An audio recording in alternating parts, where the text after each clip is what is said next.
Hello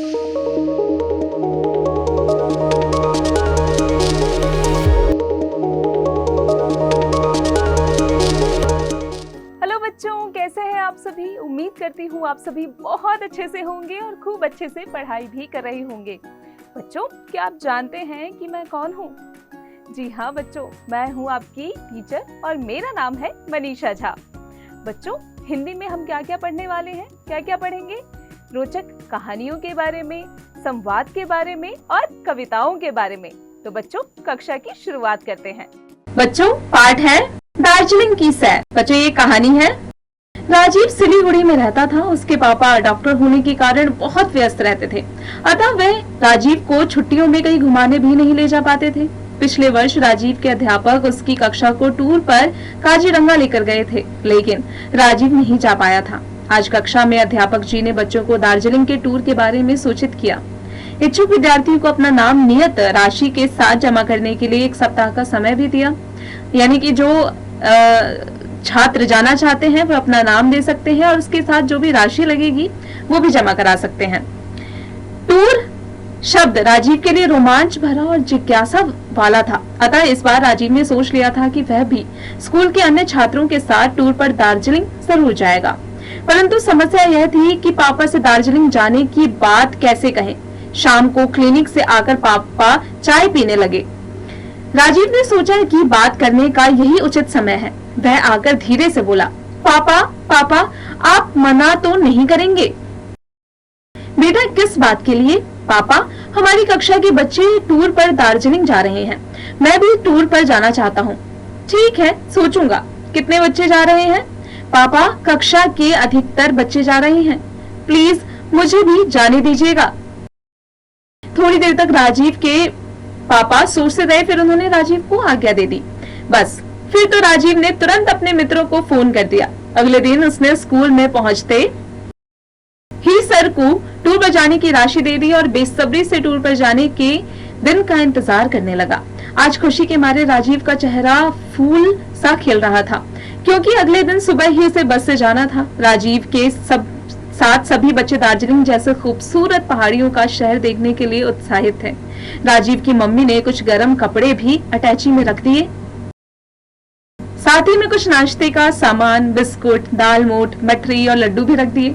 खाने का सामान देखकर तो राजीव फूला नहीं समाया।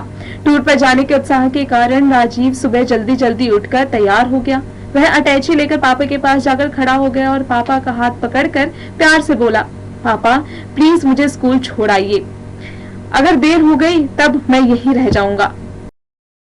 अपने बेटे की उत्सुकता और चाहत को देखकर राजीव के पापा उसे तुरंत स्कूल छोड़ने के लिए चल दिए। रास्ते भर राजीव के पापा उसे समझाते रहे कि बेटा, ज्यादा शैतानी मत करना, टीचर के साथ रहना, उनका कहना मानना, पहाड़ों की ज्यादा ऊंचाई पर चढ़कर नीचे मत झांकना, गर्म कपड़े पहनने रहना और अकेले मत घूमना। अपने पापा की हर बात पर राजीव हाँ कहता रहा। बस इसी तरह बातों ही बातों में स्कूल आ गया। स्कूल पहुंचकर राजीव ने देखा कि बस तैयार खड़ी थी। सर कुछ बच्चों के साथ बस में बैठे हुए थे। कार से उतरकर राजीव पहली बार साथियों के साथ टूर पर जा रहा था। सर ने सब बच्चों को कुछ बातें सावधानी बरतने के लिए समझाई।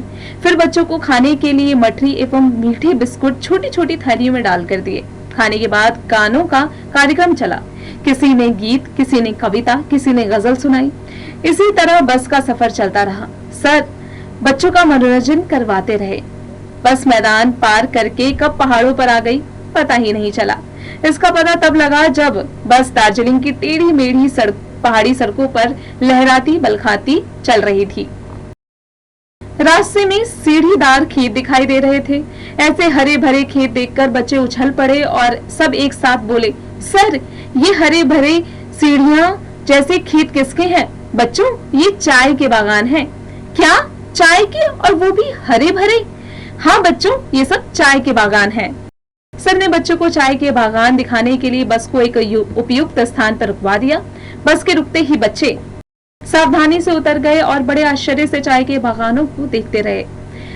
सबसे पहले दीपक ने प्रश्न किया, सर चाय की खेती इस तरह क्यों की जाती है? बेटा, सर्वप्रथम इसके लिए धूपदार मौसम और पर्याप्त बारिश की जरूरत होती है। चाय समतल मैदानों में पैदा नहीं की जाती क्योंकि वहाँ पर सीढ़ियाँ बनाकर खेती नहीं कर सकते। सर, सीढ़ियाँ क्यों बनाते हैं? एक साथ कई बच्चों ने पूछा। बच्चों, चाय के ऐसे पौधे बीजों से तैयार किए जाते हैं। जब पौधा बड़ा हो जाता है तब उसे सीढ़ीदार या ढलानदार खेतों में रोपा जाता है क्योंकि चाय के पौधों की जड़ों को ठहरे हुए पानी से बचाया जा सकता है। सर, यह बात तो समझ में आ गई, लेकिन एक और आश्चर्य की बात है कि इन चाय की पत्तियों को केवल महिलाएं ही तोड़ रही हैं। यहाँ कोई पुरुष क्यों नहीं है? राजीव बोला। हाँ बच्चों, यह खास बात है कि पुरुष इन पत्तियों को नहीं तोड़ते क्योंकि चाय की पत्तियां नरम होती हैं और पुरुषों के हाथ सख्त। बस इसलिए औरतें और लड़कियां ही चाय की पत्तियां तोड़ती हैं। चाय के पौधे 1.5 मीटर से लंबे नहीं जाते हैं। जानते हो क्यों? क्योंकि इन पत्तियों को तोड़ना फिर मुश्किल हो जाएगा। बीच में ही शरद बोला, सर, यह पत्तियां साल में कितनी बार तोड़ी जाती है? साल में 3 बार चाय की पत्तियों की चुनाई होती है, बरसात, गर्मी और शरद ऋतु में। अच्छा बच्चों, अब होटल चलते हैं जहाँ पर हम लोगों को ठहरना है। वहाँ भोजन करके आप सब सो जाना, फिर सुबह घूमने भी तो जाना है। अच्छा सर, कहकर सभी बच्चे बस में बैठ गए। दार्जिलिंग का मौसम उन्हें बहुत अच्छा लग रहा था। वहाँ की ठंडी ठंडी हवा का वे खूब आनंद ले रहे थे। लहराती, बलखाती, ऊंची नीची सड़कों पर चलती हुई बस शीघ्र ही होटल पहुँच गई। सब बच्चे बस से उतरे और अपना सामान लेकर अपने अपने कमरों में चले गए। उनके कमरों में टीवी भी रखे थे जिन्हें चालू करके उन्होंने कुछ देर अपने मनपसंद कार्यक्रम देखे। उसी समय सर राजीव के कमरे में आए और बोले, कल हम लोग एक फैक्ट्री जाएंगे जहाँ चाय तैयार होती है। हाँ सर, हम लोग आपसे पूछने ही वाले थे कि यह पत्तियां तो हरी होती हैं, लेकिन प्रयोग होने वाली चाय प्रायः काले या भूरे रंग की होती है, ऐसा क्यों? राजीव बोला। वही तो, कल हम लोग फैक्ट्री जाकर देखेंगे। अच्छा सर, कहकर थके हुए बच्चे शीघ्र ही खाना खाकर सो गए। सुबह 10 बजे तक सभी बच्चे स्नान करके तैयार हो गए और नाश्ता करके सर के साथ चाय की फैक्ट्री देखने चल दिए। जब वे फैक्ट्री पहुंचे तो वहां चाय की पत्तियां सुखाई जा रही थी। कहीं सूखी पत्तियों पर खमीर उगाने के लिए पानी का छींटा दिया जा रहा था तो कहीं सूखी मुरझाई तैयार पत्तियां छानी जा रही थी। वहां बड़ी चाय और छोटी चाय अलग अलग तैयार हो रही थी। अंत में तैयार चाय मशीनों द्वारा डिब्बों में भरी जा रही थी। डिब्बों में भरने से पहले एक जगह सूखी पत्तियों पर बेलन घुमाया जा रहा था। इनसे पत्तियों का एक समान आकार हो रहा था। यह सब देखकर बच्चे बहुत खुश थे। फिर राजीव ने सर से कहा, सर, अब हमने यह तो जान लिया कि चाय कैसे तैयार होती है, अब हम दार्जिलिंग में क्या देखेंगे? राजीव की बात सुनकर सब जोर से खूब हंसकर बोले, कल सुबह हम सब टाइगर हिल जाएंगे जहां से सूर्योदय के समय पूरी हिमालय की पर्वत श्रृंखला दिखाई देती है। सब बच्चे फिर होटल पहुंचने के लिए खुशी खुशी बस में बैठ गए। बच्चों, इसे लिखा है निर्मला सिंह ने। कक्षा में आगे बढ़ते हैं। शब्द पिटारा, वर्ड मीनिंग्स। जिज्ञासा वाला, जानने की इच्छा, क्यूरियोसिटी। उत्सुकता, प्रबल इच्छा, बेचैनी, ईगरनेस। समतल, बराबर, चौरस, फ्लैट। रोपना, लगाना, ट्रांसप्लांट। नरम, मुलायम, सॉफ्ट। प्रयोग, इस्तेमाल, यूज्ड। सूर्योदय, सूर्य का निकलना, सनराइज। श्रृंखला, कतार, पंक्ति, सीरीज। श्रुतलेख, डिक्टेशन। सिलीगुड़ी, व्यस्त। छुट्टियों, काजीरंगा, दार्जिलिंग, कार्यक्रम, इच्छुक, सप्ताह, उत्साहित, सीढ़ीदार, उपयुक्त, श्रृंखला। अभ्यास, एक्सरसाइजेस।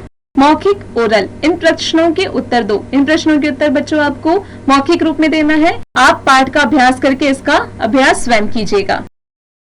लिखित, रिटन। इन प्रश्नों के उत्तर लिखो। बच्चों, यहाँ जो प्रश्न दिए गए हैं इनके उत्तर आपको लिखना है। इसका अभ्यास आप पाठ की मदद से स्वयं कीजिएगा।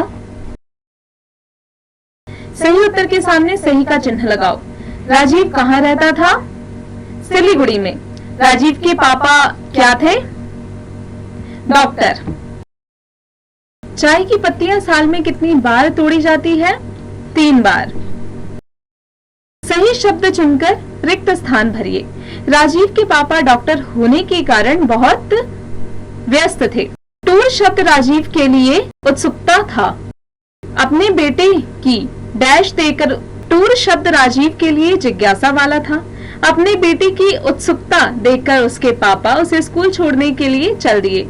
राजीव का टूर दार्जिलिंग जा रहा था। टाइगर हिल से हिमालय की पर्वत श्रृंखला दिखाई देती है। सही कथन के सामने सही तथा गलत कथन के सामने गलत लगाओ।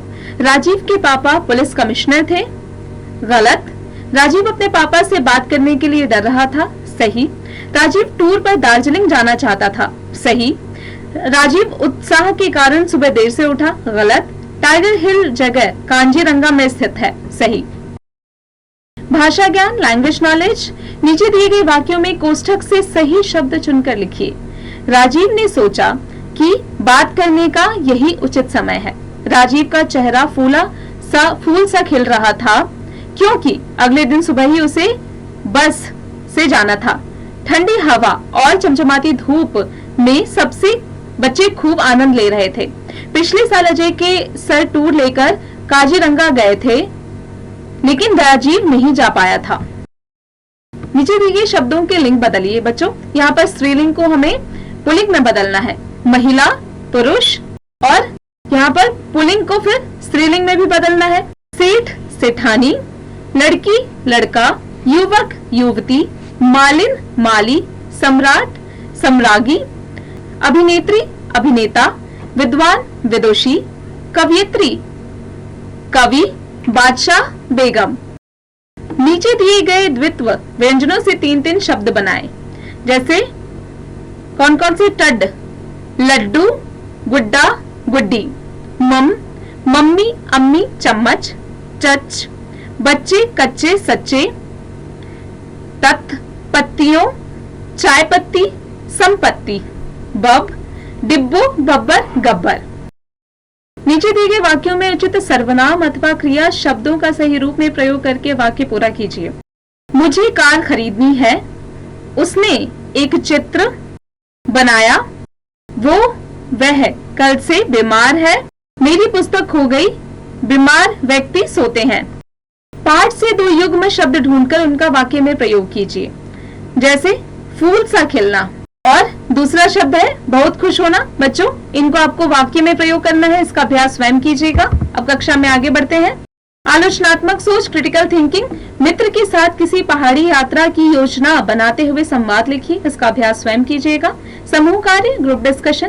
दार्जिलिंग के विषय में इंटरनेट से जानकारी एकत्रित करके सचित्र परियोजना तैयार कीजिए। बच्चों, इसका अभ्यास स्वयं कीजिएगा। अब आ जाते हैं रचनात्मक गतिविधि। अपने मित्र को पत्र या ईमेल लिखकर अपनी किसी यात्रा के बारे में बताइए, उनसे शेयर कीजिए। बच्चों, इसका अभ्यास आप स्वयं कीजिएगा। बच्चों, उम्मीद है आपको कक्षा में पढ़ाई गई हर एक बात अच्छे से समझ में आ गई होगी। अब आप इसका अभ्यास निरंतर करते रहिएगा।